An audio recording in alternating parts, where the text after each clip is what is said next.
உலகிலே எத்தனையோ மொழிகள் இருந்தாலும் எல்லா மொழிகளிலும் இருப்பது 3 அங்கங்கள்: இயல், இசை, நாடகம். இந்த இயலும் இசையும் நாடகமும் தான் ஆதி காலத்தினுடைய தொழில்நுட்பம். ஒரு தொழில்நுட்ப பிரிவு என்பது ஒரு ஆட்சியை மாற்றுவதற்கும் புதியவரை ஆட்சியிலே அமர வைப்பதற்கும் பயன்படுவது இயலும் இசையும் நாடகம் தான். அந்த இயலும் இசையும் நாடகம் இன்றைக்கு நம் இடத்திலே இல்லை என்று சொன்னாலும் நவீன காலத்தில் அது தொழில்நுட்பமாக கைக்குள் அடக்கமாக உலகத்தையே உள்ளங்கையில் கொண்டு வந்து சேர்க்கும் இடமாக நம்முடைய கையிலே இருக்கக்கூடிய செல்போன். இது எப்படி பயன்படுத்துவது? எல்லா கட்சியிலும் இருக்கு. எந்த கட்சியில் நாளைக்கு ஒரு கட்சி ஆரம்பிச்சாலும் இருக்கு, நாளைக்கு ஆரம்பிச்சாலும் கட்சியில் இருக்க தகவல் தொழில்நுட்பம். ஆனா இவர்களுக்கு இல்லாத ஒரு தனி சிறப்பு உங்களுக்கு இருக்க வேண்டும், வேறு இருக்க வேண்டும் என்று சொல்லுகிறேன் என்று சொன்னால், நாம் படையெடுத்திருப்பது தர்மத்தை என்ற கொடியை கையிலே எடுத்துக்கொண்டு துரோகியை வெல்லுவதற்கு கொடியை இருக்கிறோம். இந்த தர்மத்தினுடைய கொடியை பிடித்திருப்பவர் தர்மத்தின் தலைவன் அண்ணன் OPS அவர்கள். துரோகத்தை வெல்லுவதற்கு நாம் இன்றைக்கு முடிவு பெற்றிருக்கிறோம். நம்ம இடத்திலே பொண்ணும் இல்லை, பொருளும் இல்லை, நாடும் இல்லை, நகரமும் இல்லை. ஆனால் நம்ம இடத்திலே இருக்கிறது ஒன்றே ஒன்று, கொள்கையும் உண்மையும். புரட்சி தலைவர் எம்ஜிஆரும் நம்முடைய அம்மா அவர்களும் நம்முடைய நெஞ்சத்திலே நீங்கா இடத்தை பெற்றிருக்கிறார்கள். ஆனால் இவர்களை பற்றி சொல்லுவதற்கு சொல்லிக்கொண்டே இருக்க வேண்டும். அவர் இந்த மொழிகளிலே தமிழ் மொழி எளிதாவது எங்கு காணும் என்று சொன்னான் பாரதி. நான் கண்ட தலைவர்களே புரட்சி தலைவர் எம்ஜிஆரை போல உலகத்திலே எந்த தலைவர் இருக்க முடியாது. பெண்ணொருத்தி ஆளும் நாள் என்னாலும் அண்ணாலே அனைத்தும் சேரும் நாள் என்று சொன்னார் பாரதி. அது அம்மா அவர்கள் இருந்த காலம். அது அந்த வீராங்கனை வித்திட்ட வித்து இது.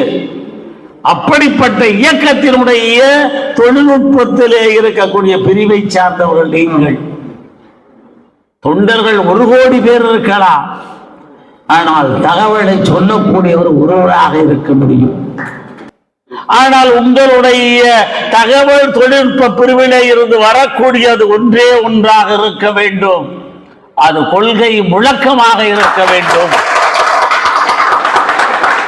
தூங்கியவனை தட்டி எழுப்பக்கூடிய இயக்கமாக இருக்க வேண்டும். புரட்சி தலைவருடைய படம் அரச கட்டளை. அந்த அரச கட்டளையிலே ஒரு பாட்டை மரியாதைக்குரிய சரோஜா தேவி அவர்கள் பாடுவார்கள். பண்பாடு பறவையே என்ன தூக்கம், உன் பழங்கால கதை என்று யாரை கேட்கும் என்ற அந்த பாடல் என்பது வீரர்களை தட்டி எழுப்பக்கூடிய முழக்கமாக இருக்க வேண்டும். எந்த மொழியிலும் சொல்லப்படாத ஒரு சொல் தமிழகத்திலே இருக்கிறது. அது பாசறை. அந்த பாசறை என்பது என்று சொன்னால் யுத்தத்திற்கு போவதற்கு முன்னாலே, இன்னைக்கு மிலிட்டரியில இந்தியாவில் இருக்கும், ஜெர்மனில இருக்கும், அமெரிக்காவில் இருக்கும், எல்லாவற்றையும் மறந்துவிட்டு குடும்பத்தை, கனிமொழியாளுக்கு கொடுத்த முத்தத்தை, கொஞ்சம் குழந்தையை விட்டு போர்க்களத்திலே நின்று கொண்டிருக்கிறானே எதிராளியை நோக்கி கொண்டு, அந்த உணர்வு உங்களுக்கு இருக்க வேண்டும். அப்படி இருந்தால் தான் ஒரு ஆட்சி மாற்றத்தை நம்மால் கொண்டு வர முடியும். நாம் போரிடுவது யாரை வைத்து போரிடுவோம் தெரியுமா? துரோகியை மட்டும் வைத்து போரிடவில்லை, கருப்பு பணத்தை எதிர்த்து போரிட்டுக் கொண்டிருக்கிறோம். கள்ளப்பணத்தை எதிர்த்து போரிட்டுக் கொண்டிருக்கிறோம்.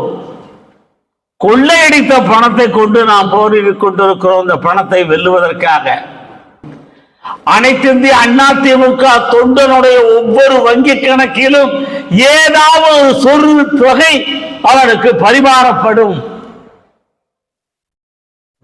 புரியுதா உங்களுக்கு? புரியாது.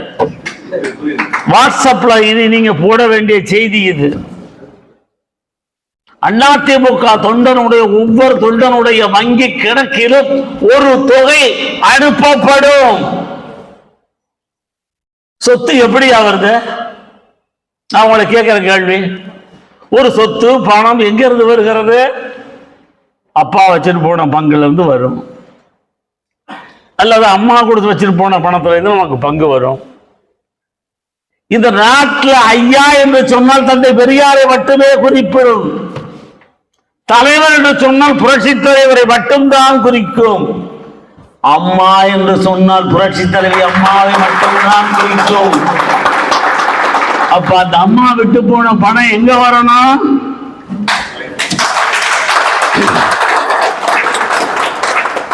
எத்தனை அறக்கட்டளை அம்மாவிலே இருக்கிறது யாருக்காவது தெரியுமா?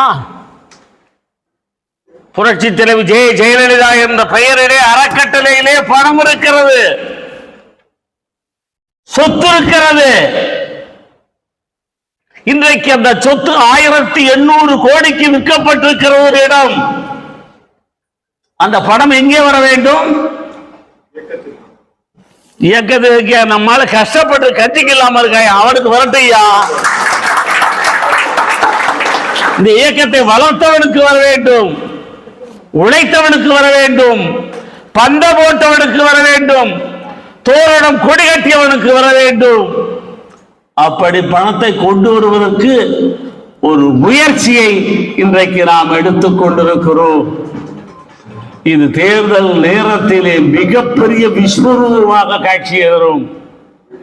அதுதான் எந்த சொத்து, யார் வித்தது, எப்படி உனக்கு வந்தது, அதில் யார் யார் பங்கு பிரித்து கொண்டார்கள் என்பதை அண்ணன் ஓபிஎஸ் அவர்கள் வெளியே கொண்டு வருவார்.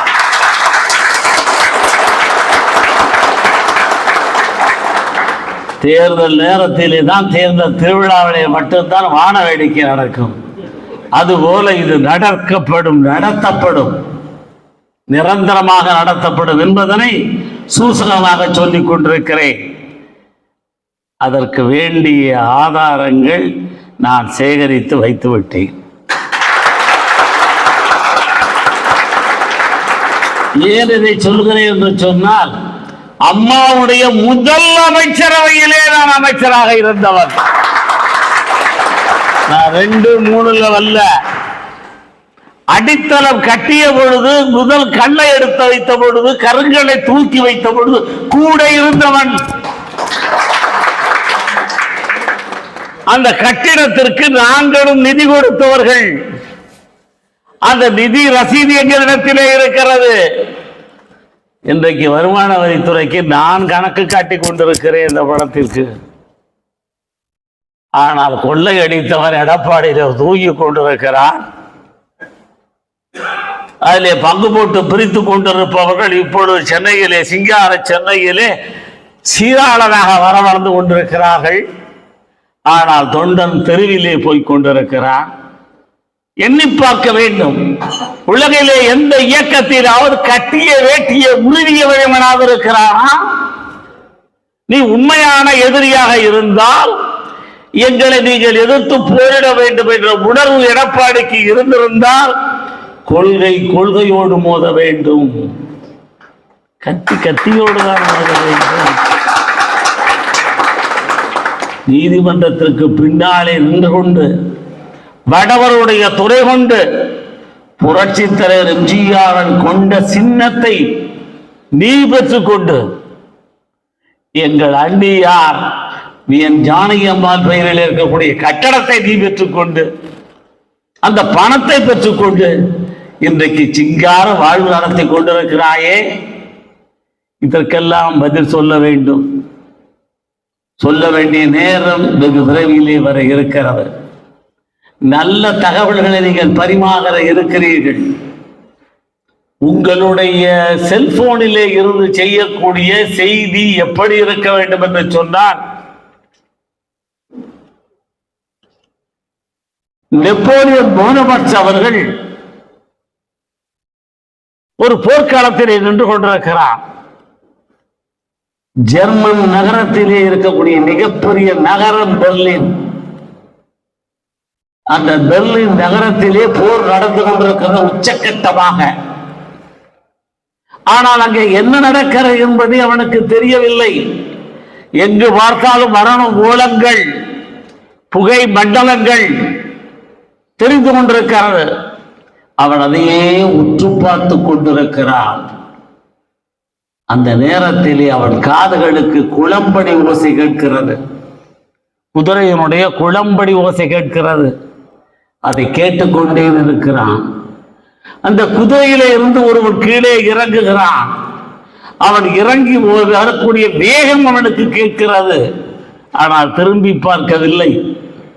ஆனால் வந்தவன் மண்டியிட்டு சொல்லுகிறான், மன்னாதி மன்னரே, பெர்லின் வீழ்ந்து விட்டது என்ற செய்தியை சொல்லுகிறான். திரும்பி பார்க்கிறான், அந்த வீரன் இறந்து போய் விடுகிறான். ஆக ஒரு செய்தியை கொண்டு வருவதற்காக அந்த வீரன் தன்னுடைய உயிரை பிடித்துக் கொண்டு குதிரையிலே ஏறி மன்னரிடத்திலே தகவலை சொல்ல வேண்டும் என்பதற்காக வருகிறான். சொன்னவன் செய்தியோடு மறைந்து போகிறான். மரணம் தழுவிக்கொண்டது. அப்படிப்பட்ட நிகழ்விலே நீங்கள் நேரடியாக களத்திலே இறங்கவில்லை என்று சொன்னாலும் எங்களுடைய குரல் சிலருக்கு கேட்கலாம், எங்கள் அறிக்கையை பலர் படிக்கலாம். ஆனால் கையிலே போகக்கூடிய வேகத்திலே அதிகமான செய்தியை போடாமல் சுருங்க போடுங்கள். 4 வரியிலே போடுங்கள். நாட்டில் ரொம்ப பேருக்கு அவசரம். அவன் என்ன பண்றான், எங்க போறான் அவனுக்கும் தெரியல, நாடுக்கும் தெரியல. படிப்பதற்கு அதிக நேரம் எடுத்துக்கொள்ள இயலாது. நறுக்கு தெரித்ததை போல அந்த செய்தி நீங்கள் போட வேண்டும். அப்படிப்பட்ட செய்திகளை தான் இன்றைக்கு இளைஞர்கள் விரும்பிக் கொண்டிருக்கிறார்கள். அப்படிப்பட்ட அரசியல் செய்திகளை, நம்முடைய வரலாறுகளை, மறைக்கப்பட்ட உண்மைகளை நீங்கள் வெளியே கொண்டு வாருங்கள். நான் பார்ப்பதெல்லாம் உங்களிடத்திலிருந்து வரக்கூடிய செய்தியைத்தான் பார்த்து கொண்டிருக்கிறேன். என்ன செய்தியை நீங்கள் சொல்லுகிறீர்கள் என்பதை நாடு பார்த்து கொண்டிருக்கிறது. அது நல்ல செய்தியை நாடு பார்க்க வேண்டும் என்று சொன்னால், மீண்டும் நாம் ஆள வேண்டும் என்ற நிலை உருவாக வேண்டும் என்று சொன்னால், அண்ணன் ஓபிஎஸ் அவர்களை இழந்த பதவியை மீண்டும் பெற்றுத்தர வேண்டும் என்று சொன்னால், புறப்பட போகிறது புரட்சி படை, தொண்டர்களுடைய எழுச்சி படை, தொண்டருடைய உரிமையை மீட்கும் படை. இந்த மீட்கும் படையினுடைய வீரர்களாக இருக்கக்கூடிய உங்களை நான் பார்த்து வாழ்த்துகிறேன், வரவேற்கிறேன். உங்கள் பணி தொடரட்டும். உங்களுக்கு பின்னாலே இன்றைக்கு கோடிக்கணக்கான தொண்டர்கள் இருக்கிறார்கள். வெல்க நாடு, வெல்க நாடு, வெல்க வெல்கவே என்று சொல்வதை போல, வாழ்க புரட்சி தலைவர் எம்ஜிஆர், வாழ்க புரட்சி தலைவர் அம்மா அவர்கள், வெல்லட்டும் ஓபிஎஸ் என்ற குரலோடு விளங்க வேண்டும் என்று நான் நேரத்திலே கேட்டுக்கொள்கிறேன்.